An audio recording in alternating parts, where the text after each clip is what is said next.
Hello friends, welcome to my channel. I hope you all are doing good. तो जैसा कि आपने thumbnail में देखा है कि मैंने इस सुवेन फार्मास्यूटिकल्स में 20% का प्रॉफिट जो है वो आज बुक किया है, और इसको बुक करने में मुझे थोड़ा सा टाइम लगा है, ऑलमोस्ट अराउंड 3 मंथ्स और 10 डेज समथिंग, 10-15 डेज लगा है। लेकिन बहुत ही अच्छा स्विंग ट्रेड जो है वो मुझे मिला था, और इसमें 1:4 रिस्क रिवॉर्ड के हिसाब से मैंने इसमें प्रॉफिट जो है वो बुक किया है। अब चलिए देखते हैं किस बेसिस पे मैंने ये ट्रेड लिया था, एनालिसिस किस बेसिस पे किया था। तो पहले मैं इसका वीकली टाइम फ्रेम आपको ओपन करके दिखाता हूँ। अगर आप वीकली टाइम फ्रेम में देखें तो सिंपल ये एक बहुत ही अच्छा रेजिस्टेंस था।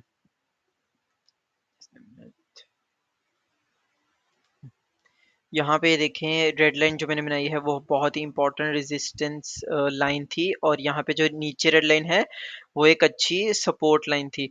अब इस स्टॉक में मैं काफ़ी टाइम से वेट कर रहा था, इस स्टॉक को वॉच लिस्ट में मेरी ये था, और इसको मैं नज़र भी थी मेरी इस स्टॉक पे अच्छी।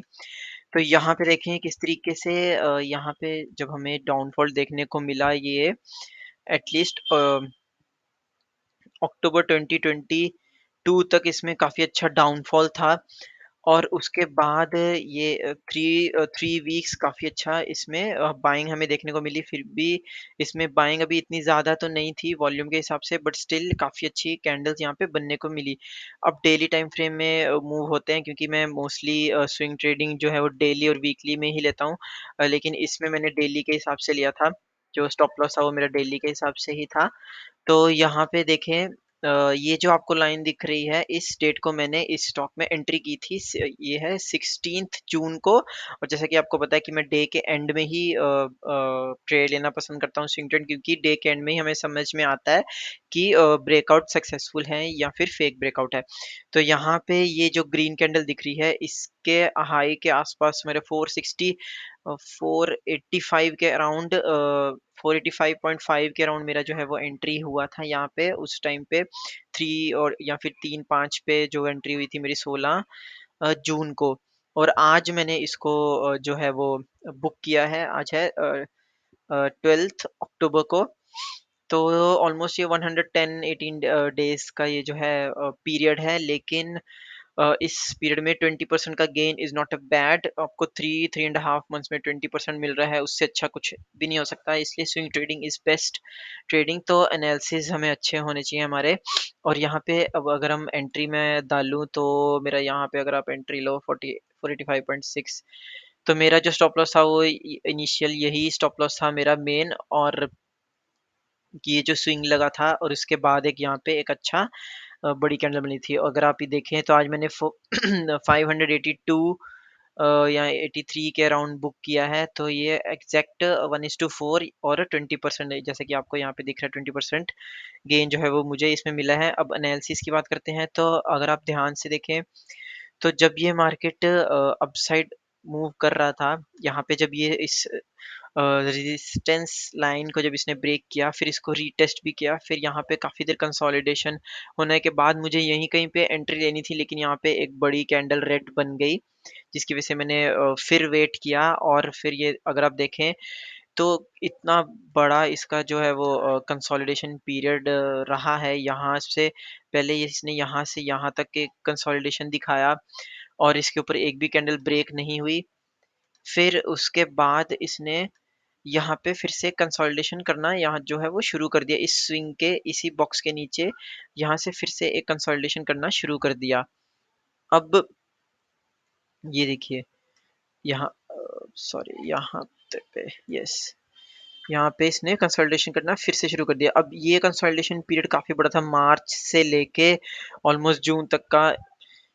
3 मंथ्स का जो है ये वो कंसोलिडेशन पीरियड था। अब मैंने जो मेरा एंट्री पॉइंट मैंने वो डिसाइड कर लिया था कि सॉरी, कि इस कंसोलिडेशन के ऊपर जब ब्रेकआउट आएगा, तब मैं एंट्री लूँगा, जो भी कैंडल इसके ऊपर क्लोज़ होगी।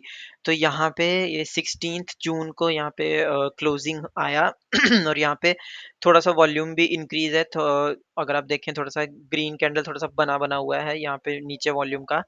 फिर यहाँ से ये डायरेक्टली फिर से कंसोलिडेशन में चला गया। अभी यहीं पे हमारी साइकोलॉजिकल हमें इफ़ेक्ट होता है कि ये हमने इतने टाइम पीरियड तक ऑलमोस्ट अगस्त 2023 तक ये फिर से कंसोलिडेशन में ही रहा और हमारी साइकोलॉजिकल वे इसमें भी काफ़ी इफ़ेक्ट होती है कि इतने टाइम पीरियड में हमने पहले वेट किया, फिर एंट्री किया, फिर ये इतने टाइम पीरियड हमें वेट करना पड़ रहा है, तो हम कहीं दूसरे स्टॉक में क्यों नहीं इन्वेस्ट कर लेते? लेकिन हमें जो हमारा सेटअप है, हमारे जो रूल्स हैं, हमें उनको फ़ॉलो करना ही है अगर हमें लॉन्ग टर्म के लिए देखना है तो।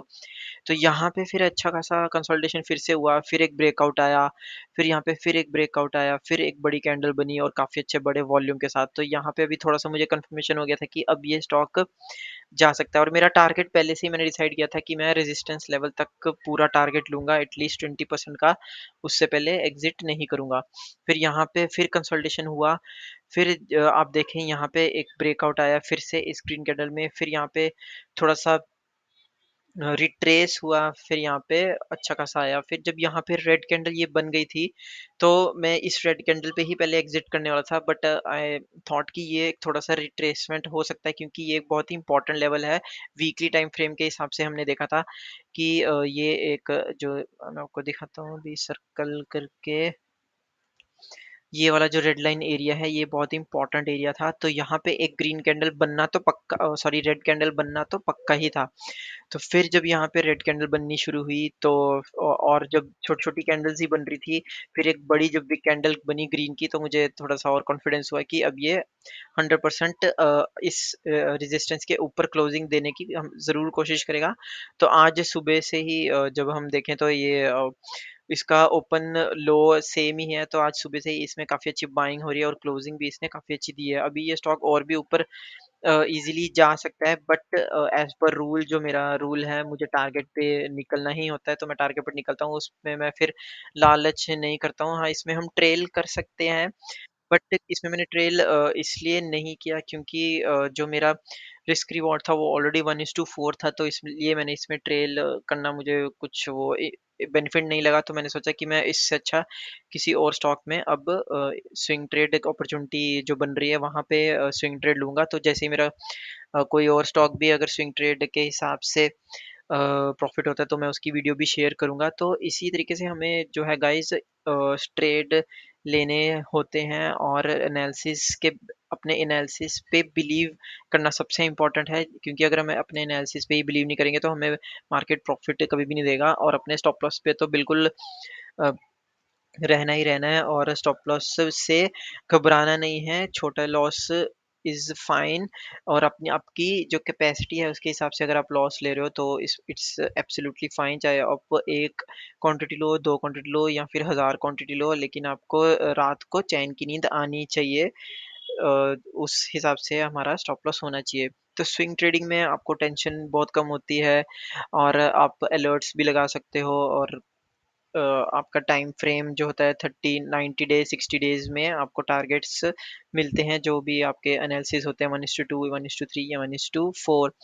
तो इस हिसाब से मैंने इसमें सपोर्ट रेजिस्टेंस के बेसिस पे ट्रेड लिया। ये एक अच्छा रेजिस्टेंस था और मुझे पता था कि अगर इसके ऊपर मार्केट क्लोज़ होगा तो फिर से ये एक अच्छा सपोर्ट बन सकता है। तो उसी तरीके से मार्केट ने बिहेव किया और आज आफ्टर 3 मंथ्स यहाँ पे मेरा जो है 20% का टारगेट जो है वो अचीव हो गया है।